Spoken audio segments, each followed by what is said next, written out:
Le Nouvel Esprit Public, Philippe Meyer, bonjour.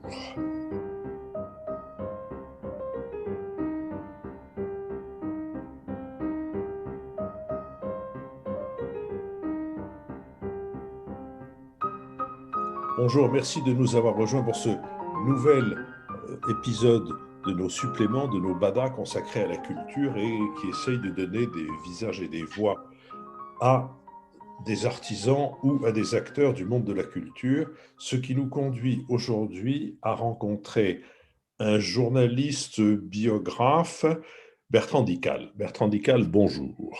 Bonjour Philippe. Donc vous êtes journaliste, vous avez été étudiant à Sciences Po, diplômé de Sciences Po, vous êtes allé ensuite au Centre de formation des journalistes, et puis quoi? Quand vous êtes rentré au Centre de formation des journalistes, est-ce que vous aviez une pratique de la chanson? Ça, j'en suis sûr, on va en parler, mais déjà l'idée que vous pourriez gagner votre vie en vous livrant à votre goût pour la chanson? Pas du tout, mais c'est un des bonheurs du métier de journaliste, c'est que la plupart du temps, quand on est journaliste, on ne fait pas le métier qu'on imaginait faire. Donc j'étais comme beaucoup de jeunes gens qui sont rentrés au CFJ au début des années 80. Je me disais que j'allais soit écrire sur la politique dans le journal Le Monde, soit être critique littéraire aux nouvelles littéraires. Enfin, j'avais des fantasmes de journaliste. Et puis j'ai découvert plusieurs métiers. J'ai découvert le secrétariat de rédaction, qui est un métier en voie de disparition à mesure que la presse papier disparaît, que les instruments numériques d'édition permettent de se passer de cette corporation de journalistes techniciens qui faisaient en gros qu'il n'y avait pas de trou dans un journal et que le texte ne débordait pas dans les marges. J'ai été secrétaire de rédaction, premier secrétaire de rédaction au Figaro pendant des années, puis je suis rentré au service culture. Je suis rentré au service culture un petit peu par hasard et j'avais une passion pour le théâtre, donc je me disais, si un jour je deviens journaliste culturel sur mes vieux jours, je serai critique de théâtre. Mais je n'imaginais pas que j'allais arriver à écrire pour des raisons conjoncturelles, pour des raisons un peu de hasard et d'effectifs au Figaro quand je suis devenu un des chefs du service spectacle. Je me suis trouvé à devoir écrire sur la musique populaire et notamment sur la chanson française. Et je me suis rendu compte que c'était pour moi extrêmement naturel puisque je baigne dans la chanson et dans la musique depuis ma prime enfance. J'ai toujours été, déjà à l'école primaire, j'étais celui qui écoutait plus de chansons que les autres, j'étais celui qui achetait des disques alors que les autres n'en achetaient pas beaucoup. J'avais des passions musicales. Comme je dis de temps en temps, j'ai la chance d'appartenir à cette génération où il arrivait qu'on se batte physiquement en parlant de musique. Ça m'est arrivé 2 fois dans mes années de collège où on s'est joyeusement foutu sur la gueule en parlant de musique, ce qui aujourd'hui peut paraître totalement saugrenu.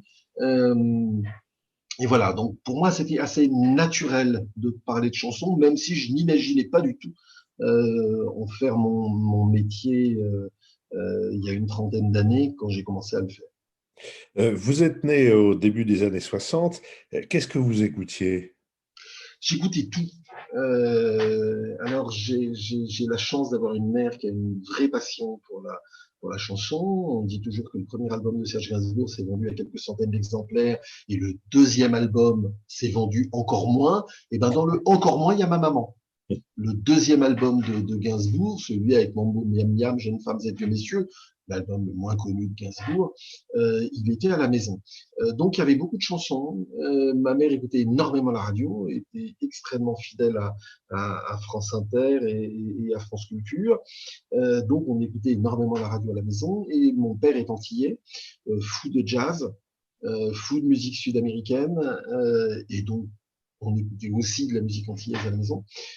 Donc j'ai toujours écouté toutes les musiques en même temps, et puis il y avait les Beatles, et puis il y avait le rock, et puis il y avait les Rolling Stones, et puis il y avait révolution après révolution. Moi j'avais 14 ans quand arrivait le punk rock, j'habitais aux Antilles quand Bob Marley a explosé, donc j'ai toujours écouté plein de musiques en même temps, y compris ma passion pour l'opéra baroque m'est arrivée très très tôt quand j'étais étudiant. Donc voilà. Mais la chanson, il y avait en quelque sorte deux chansons. Et j'aimais pas l'idée qu'il y ait deux chansons. J'aimais pas l'idée qu'il y ait d'un côté Brassens, Ferré, Brel, Anne Sylvestre, Gainsbourg, des artistes qui étaient la chanson up, comme disent les Américains, et la chanson low, qui était, pour ma génération, Claude François, Michel Delpech, Jodassin, etc., etc. Donc, j'avais les mêmes facilités à connaître par cœur une chanson de Jodassin qu'à connaître par cœur une chanson de Georges Brassens. Je savais que pour plein de gens, c'était très différent. Je savais qu'il y avait des gens qui allaient pincer le nez quand ils allaient m'entendre siffloter du Jodassin ou du Claude François. Mais je savais qu'il y avait aussi des gens qui allaient pincer le nez quand on allait prononcer le nom de Georges Brassens, qui pour certains était le sommet absolu. Donc, pour des raisons à la fois sociales, familiales, personnelles, j'ai toujours fréquenté des gens qui avaient des visions très opposées de la musique. C'est-à-dire que j'ai une famille en Auvergne, j'ai passé une partie de mon enfance en région parisienne. Pour moi, l'accordéon musette fait partie de l'air qu'on respire, puisque de toute façon, on passait dans les magasins dans les années 60. J'étais en Auvergne, il y avait le bal du village d'à côté, il y avait de l'accordéon musette. Et en même temps, j'avais des copains et des professeurs pour qui l'accordéon musette était la vieille France, donc l'accordéon musette était pétainiste, donc l'accordéon musette était fasciste, donc l'accordéon musette était l'oppression du prolétariat, ce que j'écoutais avec bienveillance, mais qui ne m'empêchait pas, moi, d'aimer l'accordéon musette. Et vous avez donc eu votre répertoire, celui que vous vous êtes constitué, dans l'idée que vous venez de dire, qu'il n'y ait pas de fracture entre les chansons, et vous avez eu aussi le répertoire de vos parents, l'un et l'autre amateurs de chansons. Vous voilà au Figaro, où l'occasion vous est donnée de passer au service culture et d'écrire sur la chanson, mais d'écrire comme critique. Vous n'êtes pas seulement un informateur, vous êtes aussi un critique. Et de quoi est faite votre première année de chargé de la chanson au Figaro? Alors, c'était assez curieux parce qu'en fait, je me suis trouvé à devoir écrire sur la chanson parce que mon confrère Jean Macabiès,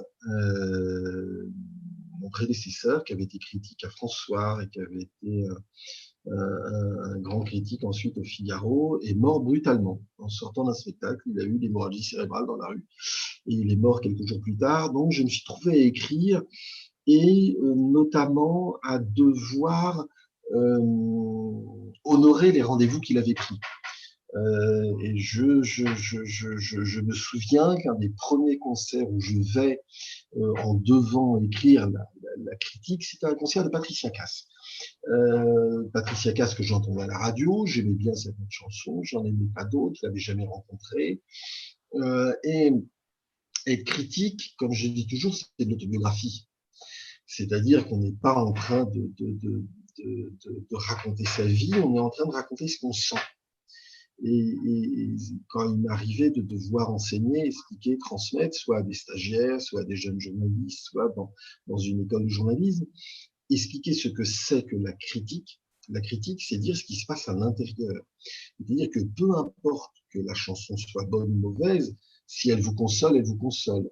Si elle vous donne le cœur à l'ouvrage, elle vous donne le cœur à l'ouvrage. Si elle vous entraîne dans la mélancolie, ce qui est intéressant, c'est de savoir comment elle vous y entraîne et de quelle manière, et si c'est une mélancolie heureuse ou si vous allez sortir du concert avec un cafard noir. C'est ça, être un critique. Après, il y a le goût qu'on a.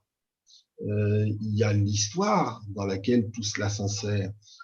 Pourquoi vous pensez que un artiste, quelle que soit la génération, hein, que ce soit Thomas Fersen ou Clara Luciani, vous vous dites, ah ben tiens, lui, il est important.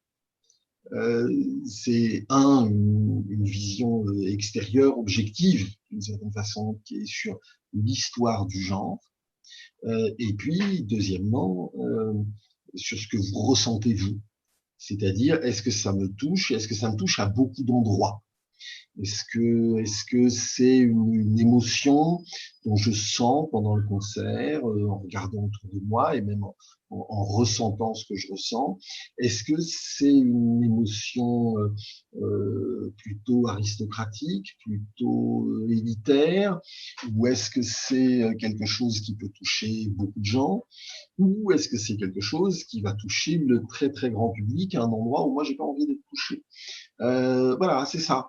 Et c'est pour ça que, étant, je pense par nature, plutôt quelqu'un de bienveillant, comme je ne pense pas qu'il y a de mauvais genres dans la musique, il y a le cas échéant des mauvaises chansons, j'ai plutôt tendance à être un critique bienveillant. Et donc, dans les années 90, quand je suis critique au Figaro, un des enjeux aussi, c'est qu'il y a une révolution culturelle est un mot peut-être un peu large, un peu fort, mais il y a quelque chose à faire avec ce journal, qui est un journal qui était resté, malgré le travail de Jean Macaliès, qui était resté enquisté dans une certaine esthétique de la chanson.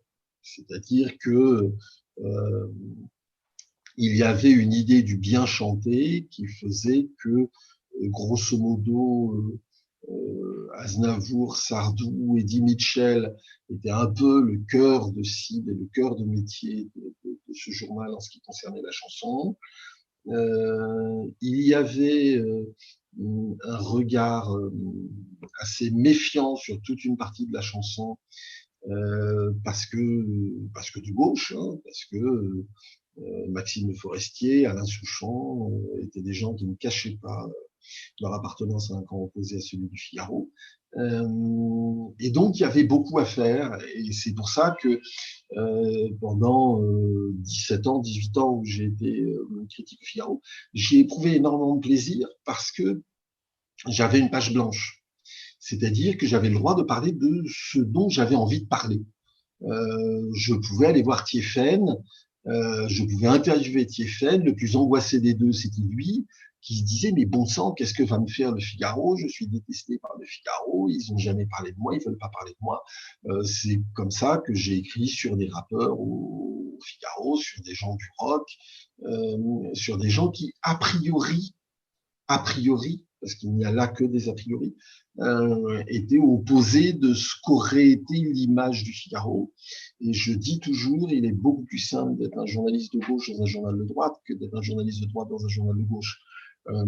Et je dois dire que j'ai joui d'une liberté absolument parfaite pour écrire ce que je voulais sur la chanson quand j'étais au Figaro. Vos articles et vos entretiens ont étonné dans le monde de la chanson, vous venez d'en donner un exemple. Est-ce qu'ils ont aussi étonné à l'intérieur du journal et est-ce qu'ils ont provoqué des réactions qui vous ont vous-même étonné, conforté dans votre façon de faire le métier? Disons non. Disons globalement non. C'est-à-dire que, vous savez, quand on travaille dans un journal quotidien, on écrit énormément.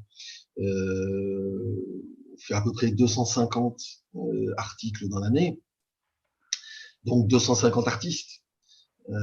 Donc forcément, il y en a qui grattent un peu. Vous parlez, il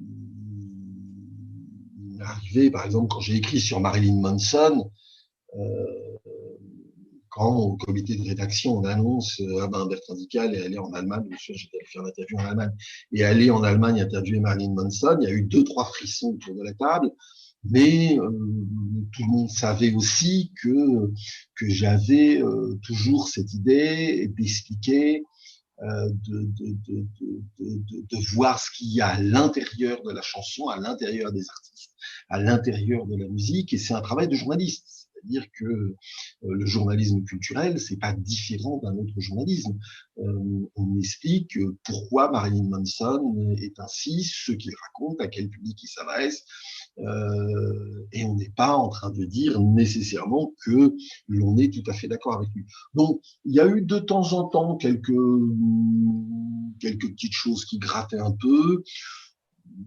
Honnêtement, j'ai quitté le Figaro en 2008, à un moment où cette liberté devenait moins évidente, non pas parce qu'il y avait une reprise en main du journal, parce qu'il y aurait eu un recentrage idéologique, non pas tellement, c'est parce que le journal avait une pagination de plus en plus faible, qu'il y avait de moins en moins de place pour la culture, c'est pas tout neuf, hein, c'était une douzaine d'années, et que quand il y a moins de place, il y a des choix qui doivent être faits et que forcément, à un moment, grosso modo, l'idéologie vient prendre sa place.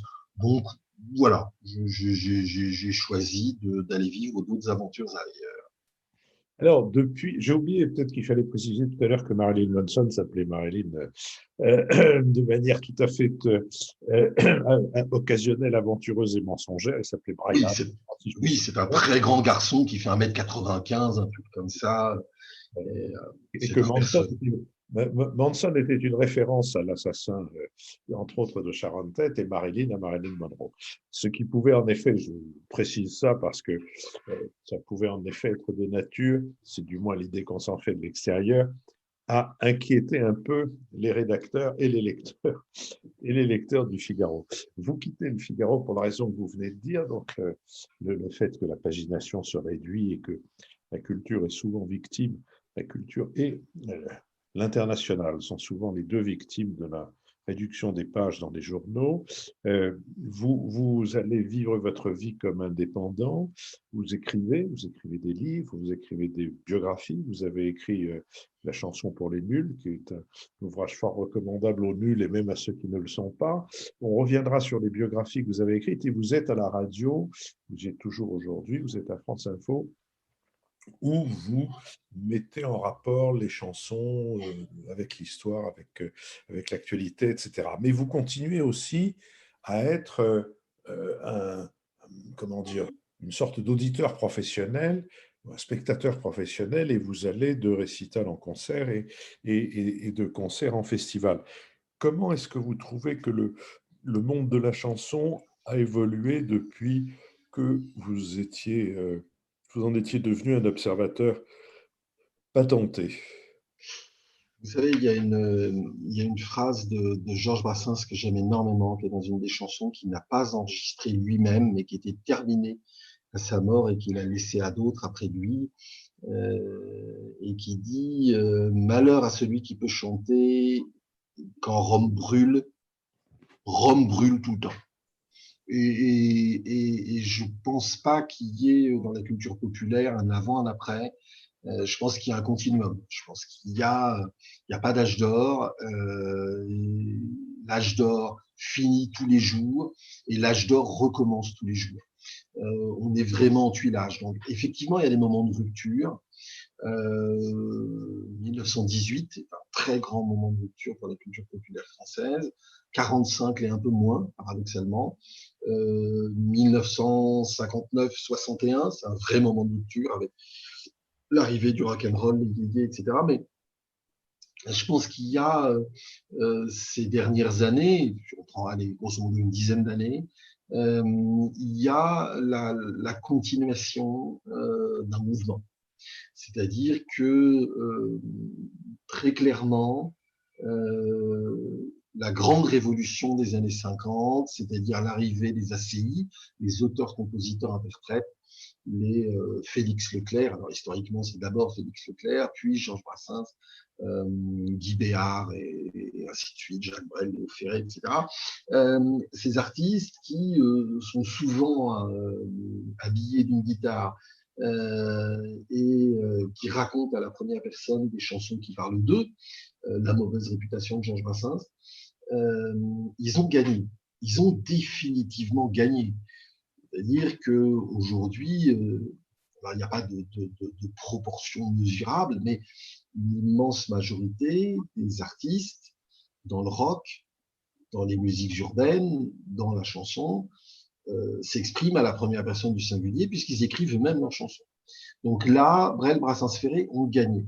Et puis, il y a l'autre révolution qui était la chanson poétique, pour faire gros.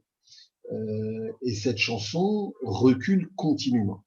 Elle recule continuellement, non pas ces dernières années, mais elle recule continuellement depuis depuis avant ma naissance. Elle recule continuellement depuis les années 60.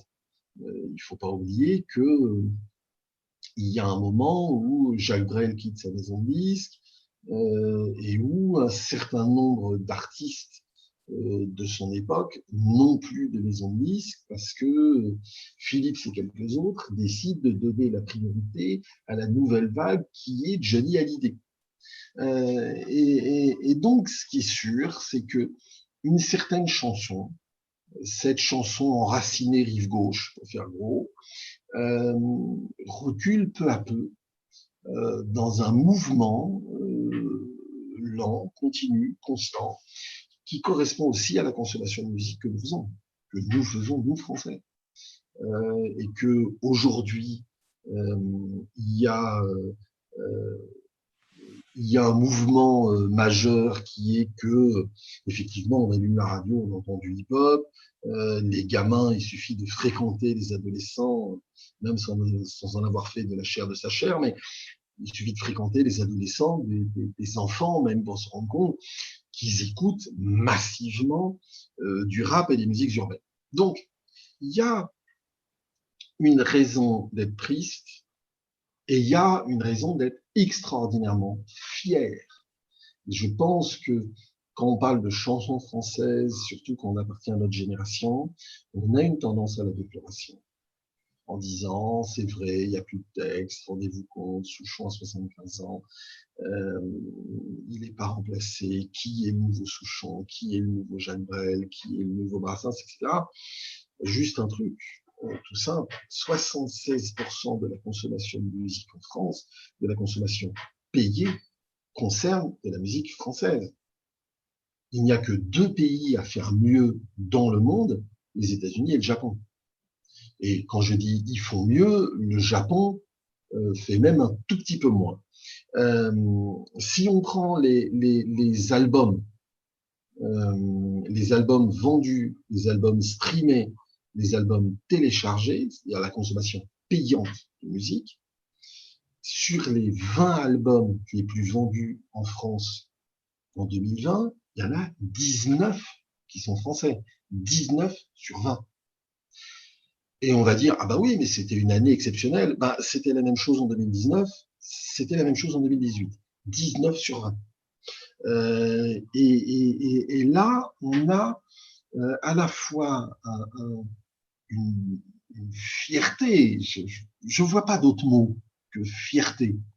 C'est-à-dire, il faut bien se dire que des jeunes gens qui ont des diplômes de l'enseignement supérieur ou des gamins qui sont en prison, des chômeurs depuis 4 générations ou les familles les plus éduquées, les plus sensées de ce pays, tous ensemble, nous consommons 3/4 de musique française. Donc c'est absolument vertigineux cette situation, qui est une situation qui désespère dans certains pays, notamment aux États-Unis, notamment en Bretagne, en se demandant perpétuellement quelle est cette exception française, quelle est cette bizarrerie française. Et si on va un peu dans le détail, on se rend compte que, par exemple, l'album le plus vendu en 2020 en France, c'est l'album de Vita et Slimane, indépendamment du fait qu'ils viennent l'un et l'autre de familles de l'immigration, comme Charles Aznavour ou Serge Gainsbourg avant eux, et qu'ils font de la chanson grand public, mutatis mutandis, c'est Frédéric François dans les années 70, hein, c'est de la chanson sentimentale. Et derrière, alors on va avoir des rappeurs, mais en 4e position, on a Angèle, cette chanteuse belge,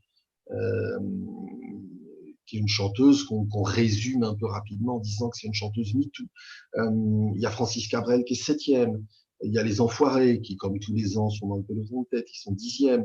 On a Grand Corps Malade, dont on nous disait, quand il a commencé sa carrière, vers 2005-2006, que c'était une forme marginale, qui fait du slam, que c'est pas de la chanson, c'est pas du rap, c'est quelque chose à part, c'est de l'underground, c'est marginal. Bon, bah, son 6e ou 7e album, il est quand même 8e des ventes de l'année.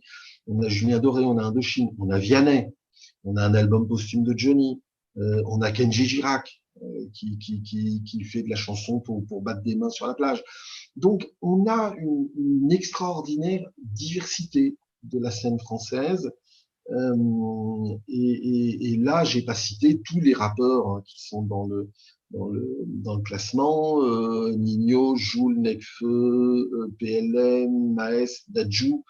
Donc, on a aussi cette scène rap extraordinairement puissante, mais peut-être ni plus ni moins puissante que les yéyés entre 1962 et 1966.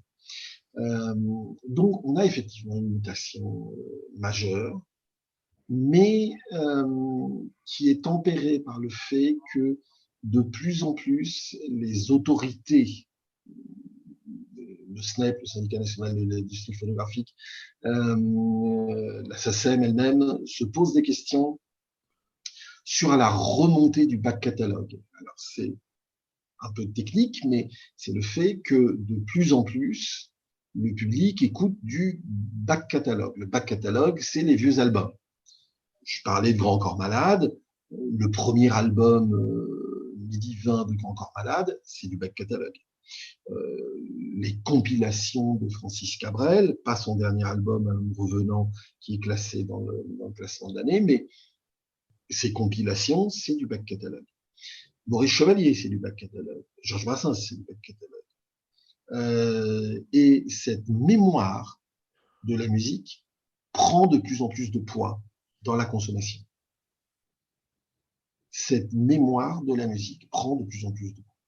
Et on le voit précisément quand on fréquente des adolescents, et c'est encore plus surprenant quand on fréquente des enfants. On se rend compte que le mode de consommation qu'ils utilisent, c'est-à-dire le streaming par abonnement, Deezer, Spotify, les conduit à écouter des nouveautés, mais aussi du back catalogue. Et ça, c'est le travail des algorithmes.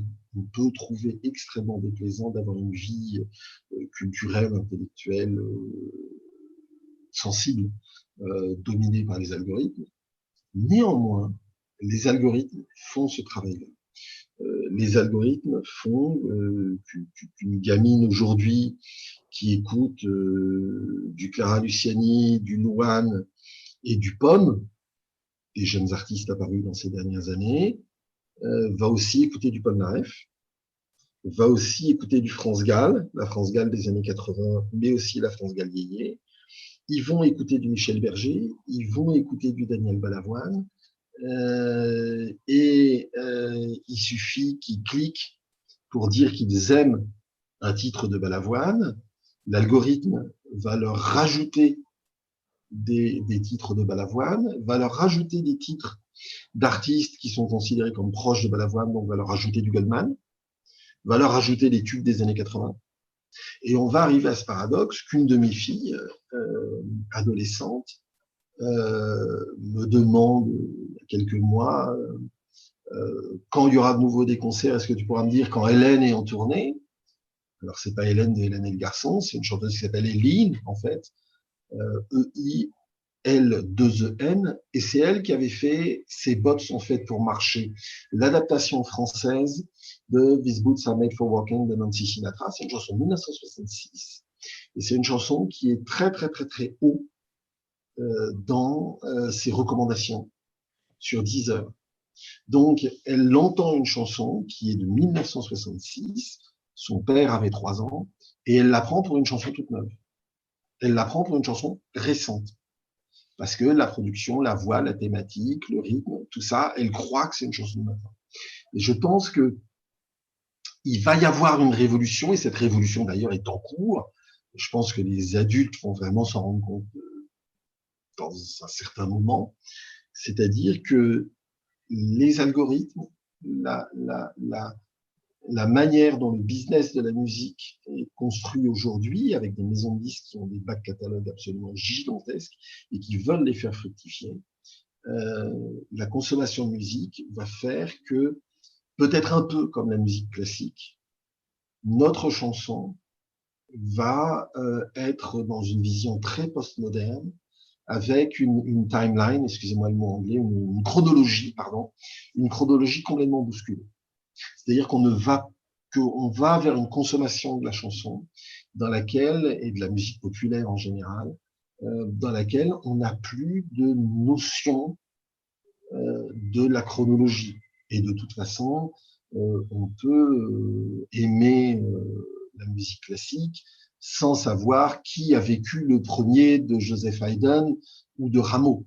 On peut ne pas le savoir. On peut découvrir soudain que Camille Saint-Saëns est un compositeur qui a travaillé au XXe siècle et pas uniquement au XIXe. Voilà. Il y a peut-être une espèce de classicisation des musiques populaires et notamment de la chanson qui est en train d'apparaître et de devenir de plus en plus sensible. Bertrand Dical, les diffusions par la radio de la chanson sont conformes aux pratiques que vous observez? En fait, pas du tout. Et c'est un des grands paradoxes. Alors, on sait que, à part les radios du service public, qui, elles, gagnent des auditeurs tous les ans, l'ensemble du média radio a perdu 2 millions d'auditeurs en 2020, notamment parce que les gens sont moins allés au travail et que on sait que les gens écoutent la radio en conduisant. Mais il y a une distorsion qui est absolument fascinante, suicidaire, même du point de vue des radios, c'est que quand on prend le top 100 des chansons les plus diffusées en radio, les 10 premières sont des chansons anglo-saxonnes. La première chanson française en diffusion est un titre d'Indochine, un titre très pop, qui est en 11e position du classement annuel des diffusions radio de 2020. La deuxième tient une jeune artiste, Camélia Jordana, avec Facile, qui est 12e. Et puis ensuite, on va avoir Clara Luciani, 26e, Vianney, 28e. Mais tout autour d'eux, on est dans de l'anglo-saxon. Et ce qui est complètement fascinant, quand vous parliez du caractère prescriptif de ce que sont les écoutes de radio pour la formation du goût, on se rend vraiment compte que s'il y a une rupture, c'est bien là, c'est dans l'incapacité des radios à comprendre ce qu'écoute, ce que veut, ce que désire le public. Il y a même un vrai danger mortel pour un certain nombre de réseaux FM qui continuent à diffuser de l'anglo-saxon, à perdre des auditeurs et politiquement à envoyer des lettres, à envoyer des pétitions, à envoyer des petits messages à toutes les autorités de l'État, y compris le président de la République, pour demander qu'on restreigne les quotas de chansons françaises qui font une obligation depuis 1994 de diffusion de 40% de production française et francophone à la radio, et qui demandent le droit de diffuser plus d'anglo-saxons, qui est précisément ce que ne veut pas écouter le public. Je dois dire que cette forme de suicide est assez fascinante. Merci de nous avoir éclairé cette évolution du monde de la chanson. Et je rappelle qu'on vous retrouve à France Info, où vous saisissez toutes les occasions de relier la chanson avec l'actualité ou avec l'histoire. Bertrand Dical, merci. Merci Philippe.